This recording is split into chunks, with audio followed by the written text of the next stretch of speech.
नमस्कार, मैं हूं आपके साथ वंदना यादव और आप देख रहे हैं भारतवाणी नेशनल। जैसा कि आप सभी को पता है कि 2022 विधानसभा चुनाव की तैयारियां लगभग पूरी हो चुकी हैं। सभी पार्टियों ने अपने अपने तरीके से तैयारियां शुरू कर दी हैं। मेरे साथ यहां कुछ लोग मौजूद रहेंगे। आइए इनसे जानने की कोशिश करेंगे कि यह कौन सी सरकार का राज तिलक करेंगे। ये कि 2022 विधानसभा चुनाव को लेकर आपका क्या मुद्दा रहने वाला, क्या मूड है, किसकी सरकार बनाने वाले हैं आप 2022 में? देखो, मेरे अकेले बनाने से किसी सरकार नहीं बनेगी। जनता जिसको वोट देगी उसकी सरकार बनेगी। ये तमाम सारे लोग हैं, बेरोजगार हैं, किसान हैं, परेशान हैं, इनसे पूछो, ये पता चल जाएगा आपको सब किसकी सरकार बनने वाली नहीं, है। तब भी बताइए ना आपका क्या मुद्दा रहने वाला है 2022 में, या किसको वोट 2022 किसे करेंगे? नहीं, ये तो मेरे मन का वोट है, हम किसको वोट करेंगे ये मीडिया के सामने बताने का विषय थोड़ी है। अच्छा। लेकिन आप ये पक्का मान लीजिए, जो लोग जनता के खिलाफ काम करेंगे वो जाएंगे, और जो जनता के लिए काम करेंगे वही आएंगे। और जनता को लोग बेवकूफ़ समझते हैं, जनता सब जानती है। नहीं, बदलाव चाहेंगे या यही सरकार? नहीं, हम तो बदलाव चाहेंगे। अच्छा। मेरे साथ यहाँ एक भैया और मौजूद हैं, आइए इनसे जानते हैं इनका क्या कहना है। आपका क्या कहना है 2022 को लेकर? उत्तर प्रदेश की जनता सब कुछ समझ चुकी है। अब की बार पूर्ण बहुमत से अखिलेश यादव की सरकार आ रही है। योगी और मोदी की डबल इंजन की सरकार बिल्कुल फेलियर सरकार है। ना इन्होंने कोई रोजगार दिया है, ना कोई एजुकेशन में कुछ शिक्षा का वो हुआ, बिल्कुल फेलियर सरकार है। आपके कहने का मतलब रोजगार नहीं दिया है, और एजुकेशन से रिलेटेड तो 5 साल क्या किया उन्होंने, वो तो लगातार कहते रहते वो हैं। कुछ नहीं, हिंदू मुस्लिम करते रहे, इसके अलावा कुछ नहीं किया। लोगों को हिंदू मुस्लिम नहीं करना है। अभी तक कुछ लोग ये कहते थे कि बीजेपी वालों जय श्री राम के नारे लगाते, बीजेपी वालों का क्या एग्रीमेंट है, जय श्री राम के नारे लगाते हैं। तो ये सब श्रद्धा अपने खुद मन में रहती है, और मन के अलावा कुछ नहीं। वहाँ पे भी राम है, अयोध्या में, हमारे घर में भी है, और जहाँ हमारे लोकल में जो मंदिर बने वहाँ पे भी रहे। आपके कहने का मतलब बदलाव होगा 2022 में? 2022 में अखिलेश यादव की पूर्ण बहुमत से सरकार आ रही है। जी, मुद्दा रोजगार का रहेगा। हम लोगों को रोजगार मिलेगा, व्यापार बिजनेस बढ़ाएंगे, एजुकेशन में लगता है वो रोजगार देंगे? क्यों, इससे पहले भी तो जितनी वैकेंसियां निकली अखिलेश यादव की सरकार में निकली। 5 साल में कोई रोजगार नहीं मिला कुछ नहीं, बिल्कुल फेलियर सरकार है। अभी ये अनाज देते हैं, 5 किलो राशन ये देते, लोगों को खैरात नहीं। तो गरीबों के लिए ही है ना, मतलब जो अभी कोविड में उन्होंने फ्री में राशन दिया है, और रोजगार की भी वो लगातार। अरे मैं ये कह रहा हूँ, मुझे फ्री मत दो, मुझे रोजगार दो। आप हमें अगर 500-700 का अगर राशन देते हो वो नहीं चाहिए मुझे रोजगार चाहिए, जिससे कि हम 5-6 हज़ार की नौकरी करके हम खुद का कमा सकें। आकर घर पे पड़ा रहेगा आदमी, हराम की खाने की आदत पड़ जाएगी। यही लोग जाके आगे चल के लूट हत्या अपहरण करेंगे। कहाँ जाएगा युवा आज की डेट में? मेरे साथ यहाँ एक अंकल और हैं, अंकल से बात करते हैं। जी अंकल, आप बताइए आपका क्या कहना है? अब की बार आएगी बाबा की सरकार। अच्छा, क्यों? पुणे एक बार रिपीट करेगी। जी। सबसे पहली बात, आज बहन बेटी रात के 12 बजे भी जा सकती है। अच्छा, मतलब इटावा में मेन मुद्दा था गुंडई, दबंगई, प्लॉट पे कब्जा करना। अब न किसी के प्लॉट पे कब्जा होता है। हमारी बहन बेटी रात को अकेली आ जा सकती है कहीं पर भी। इसलिए अब की बार बाबा की सरकार पुणे रिवर्स होगी। सुरक्षा को लेकर आप खुश हैं योगी सरकार से? एक नंबर की सरकार है सुरक्षा के मामले में, और गुंडई दबंगई ख़त्म करने के मामले में। और दूसरी बात, जो लोग कह रहे हैं कि इससे क्या होगा, क्या किया है यहाँ पर, तो पिछली सरकारों ने क्या किया। 3 बार 4 बार जिनकी सरकार रही इटावा में, यहीं से मुख्यमंत्री हुए, 2 मुख्यमंत्री हुए। कौन सा यहाँ पर रोजगार लगा दिया, कौन सी यहाँ पर फैक्ट्री लगा दी? एक यहाँ सूत मिल था, उसको भी बंद करवाने का काम आदरणीय मुलायम सिंह यादव की सरकार ने किया। 2 बार यहाँ, एक बार APJ अब्दुल कलाम आए, यहाँ पर गन्ना मिल लगना था, उस पूरी बाउंड्री करवा ली छिमारा के आगे, उस पर पुनः कब्जा कर लिया समाजवादी पार्टी के लोगों ने।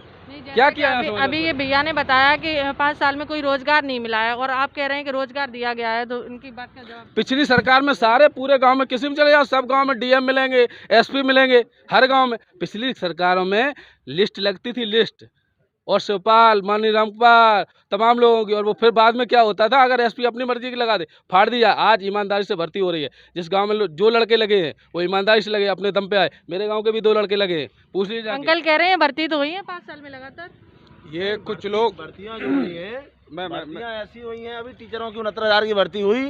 उस 69,000 की भर्ती में जो OBC का रिजर्वेशन था उसको खा गए, और OBC के स्थान पे इन्होंने सामान्य वर्ग से लोग भर दिए।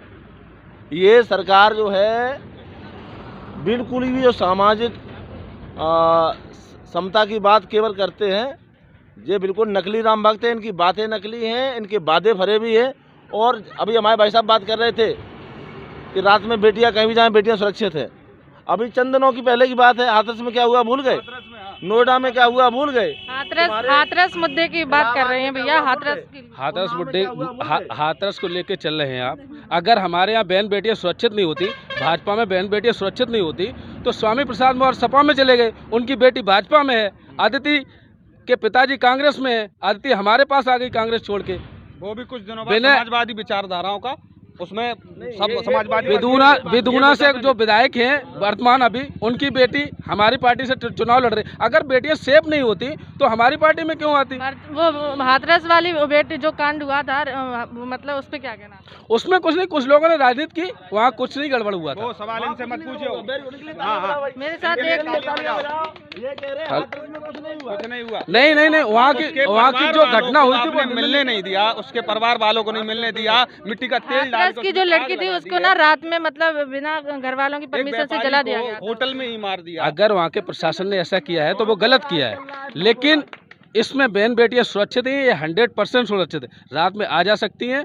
और नारी शक्ति पर जितना काम भाजपा सरकार ने किया है उतना किसी सरकार ने नहीं काम किया अभी तक। समाजवादी पार्टी में आप बताते गुंडे थे, कभी तुम्हें सताया गुंडों ने? या मेरे साथ यहाँ एक भाई और हैं, आइए इनसे क्या कहना है, 2022 में किसकी सरकार बनाने वाले हैं और लखनऊ किसे भेजने वाले हैं आप? जी 2022 में हमारी कांग्रेस पार्टी सरकार बनेगी, जो कांग्रेस पार्टी ने पिछले देश के लिए किया है। और उत्तर प्रदेश कांग्रेस तो फाइट में ही नहीं है अभी। अरे आपको पता लग जाएगा, हम लोग किंग मेकर की भूमिका में रहेंगे। 2022 का इलेक्शन का रिजल्ट तो आने दीजिए आप। अच्छा, तो कांग्रेस से आप किस चीज को लेकर प्रभावित हैं? क्या करने वाली है आपके लिए, क्या मुद्दा रहने वाला है? कांग्रेस ने इस देश की नींव रखी है, आज़ादी से लेकर अभी तक जो भी विकास हुआ है वो कांग्रेस ने किया है।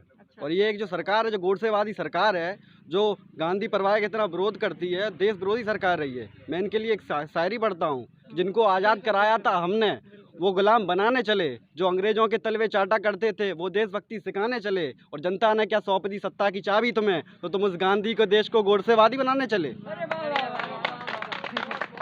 तो आप कांग्रेस की सरकार बनाने वाले हैं? कांग्रेस सरकार बनेगी, आदरणीय प्रियंका गांधी के नेतृत्व में कांग्रेस सरकार बनेगी। और ये कहते हैं कानून व्यवस्था की बात, जब अमित शाह जब अपनी रैली करते हैं तो वो कहते हैं हम दूरबीन लगा के देखते हैं कि हमें यहाँ पे गुंडे दिखाई नहीं पड़ते। और वही गृह राज्य मंत्री जिनके बेटे ने लखीमपुर खीरी में किसानों पे जो रौंदा था, गाड़ी से रौंद दिया था, उनके पिता वो गृह राज्य मंत्री बगल में खड़े थे।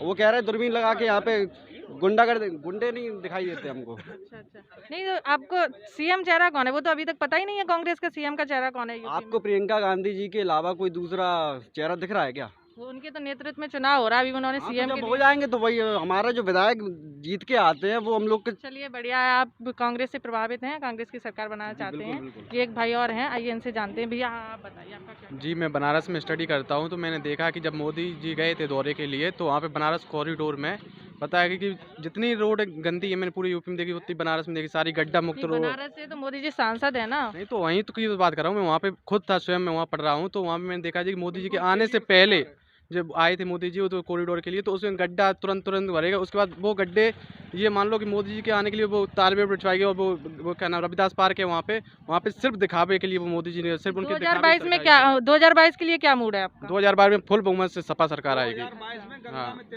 सपा से क्यों प्रभावित है, ऐसा क्या? सपा तो हम बेरोजगार हैं ना, नौकरी दी है 2018 से, कोई मोदी सरकार ने नौकरी दी हो? बताएं कोई योगी जी ने नौकरी दी हो? 5 साल में आपको लगता है कोई किसी को रोजगार नहीं मिला है? नहीं बिल्कुल नहीं मिला है, इसी हम दावे के साथ कह सकते हैं, हम खुद पढ़ाई करते हैं, हम दूसरे की बात क्यों माने? सपा से पूरी उम्मीद है सपा सरकार में नौकरी देगी, रोजगार मिलेगा? बिल्कुल देगी।